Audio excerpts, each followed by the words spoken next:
vient de rentrer, il revient de Saint-Malo. Vous étiez magnifique vendredi. Merci. C'était super paysage. C'était splendide. Ah, splendide. Au milieu des bateaux, splendide. c'était génial. De toute façon, on va reparler de cette route du Rhum. Exactement. On va commencer avec le foot, Grégoire. Oui, avec les dernières actualités, avec le foot 12e journée, Montpellier qui bat Marseille et qui se retrouve à la 2e place du classement derrière Paris, et Marseille qui enchaîne une 3e défaite d'affilée, toutes compétitions confondues. Regardons ses buts avec le héros dans l'héros, c'est ce garçon qui s'appelle Laborde. Il est auteur d'un doublé en 2e période. Tête à la 51e minute, et il double la mise 11 minutes plus tard. Montpellier s'impose 3-0 avec ce dernier but de Lannes qui surprend Mandanda, le portier marseillais. Marseille qui est 6e du classement. Montpellier, dauphin de Paris, on l'a dit, devant Lille. Un match à suspense entre Saint-Etienne et Angers, 2 partout à la mi-temps. Les Angevins prennent l'avantage par Bauken à 20 minutes de la fin.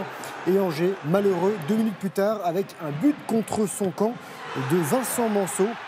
Les Verts qui gagnent finalement 4-3 avec cette dernière action.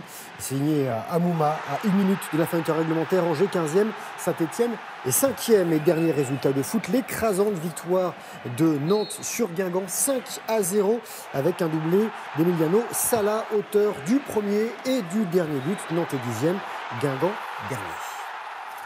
De la voile, tiens, comme c'est surprenant. Étonnant. Avec le départ hier de la 11e route du Rhum, on fête le 40e anniversaire, 123 bateaux sur l'eau, ça fait à peu près 15 heures qu'ils sont partis. On va vous remettre des images du départ, on va regarder la carte aussi. Après 15 heures de course, regardez, 123 bateaux, 6 catégories, près de 6500 km avant d'arriver. Et au pointage ce matin chez les ultimes, les maxi trimarans, c'est Sébastien Josse qui était en tête devant Gabard et Coville. Armel Lecléache qui a fait un arrêt rapide au large de Roscoff pour une réparation technique a repris la course, et en IMOCA, les grands monocoques, Ryu et Bayou sont au coude à coude, 5 km les séparent, et un concurrent s'est échoué hier soir, Willy Bissint en Rhum mono, et le skipper est sain et sauf. Du tennis avec le Rolex Paris Masters en finale. Le russe Karen Khachanov a surpris tout le monde, et surtout il a surpris Novak Djokovic. Khachanov, 22 ans, remporte son premier Masters 1000 et il met un terme à l'incroyable série du Serbe de numéro 2 mondial, stoppé après 22 victoires d'affilée. Le Russe, lui, est 18e mondial et il avait été battu par Djokovic au Wimbledon. Là, il s'impose cette fois-ci 7-5, 6-4.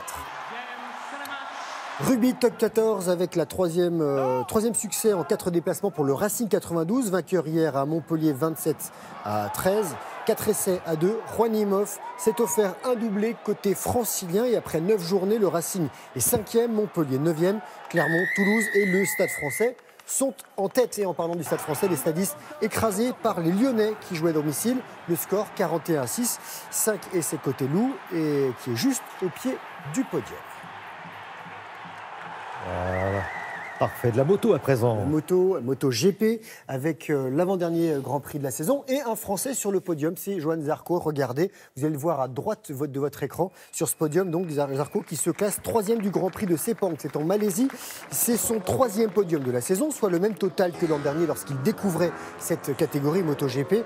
Le vainqueur hier, c'est le Catalan Markel qui a déjà été sacré champion du monde cette année. Et au classement général, Zarco remonte à la 5e place. Et on va finir avec du hand. Les Brestoises qualifiées pour le tour principal de Ligue des Champions. Hier, devant leur public, les Bretonnes ont battu les Suédoises de Zavehof 34-26. Et chez les hommes, le PSG est seul en tête dans sa poule, toujours en Ligue des Champions, après sa victoire à Coubertin face aux Hongrois de Szeged 33-31. 6e match européen, 6e victoire pour les Parisiens. Merci beaucoup, Grégoire. À très très bientôt.